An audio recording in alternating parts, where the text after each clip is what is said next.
Dans cet exercice, on nous demande de déterminer pour chaque cas la dérivée de la fonction f. Dans le premier cas, f de x égale exponentielle de moins x, f est de la forme exponentielle de ax plus b, donc f est dérivable sur l'ensemble des nombres réels. Pour tout réel x, on va avoir f' de x qui est égal à moins exponentielle de moins x. Pour la deuxième, f de x égale exponentielle de moins 2x plus 3, f est de la forme exponentielle de ax plus b, donc f est dérivable sur l'ensemble des nombres réels, et pour tout réel x, on a f' de x qui est égal à moins 2 exponentielle de moins 2x plus 3. Pour la troisième, f de x égale exponentielle de 4 moins 5x, f est de la forme exponentielle de ax plus b, donc f est dérivable sur l'ensemble des nombres réels, et pour tout réel x, on a f' de x qui est égal à moins 5 exponentielle de 4 moins 5x. Pour la quatrième, f est de la forme 3 exponentielle de ax plus b, donc f est dérivable sur l'ensemble des nombres réels, et pour tout réel x, on a f' de x qui est égal à 3 fois 2 exponentielle 2x moins 1, c'est-à-dire 6 exponentielle 2x moins 1. Pour la cinquième, f est de la forme moins 7 exponentielle de ax plus b, donc f est dérivable sur l'ensemble des nombres réels, et pour tout réel x, on a f' de x qui est égal à moins 7 fois moins 6 exponentielle moins 6x moins 5. Ce qui nous donne donc 42 exponentielle moins 6x moins 5. Et enfin, pour la dernière, f de x égale moins exponentielle 4 moins x,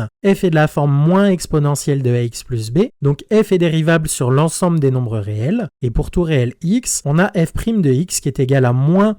exponentielle de 4 moins x, ce qui nous donne exponentielle de 4 moins x.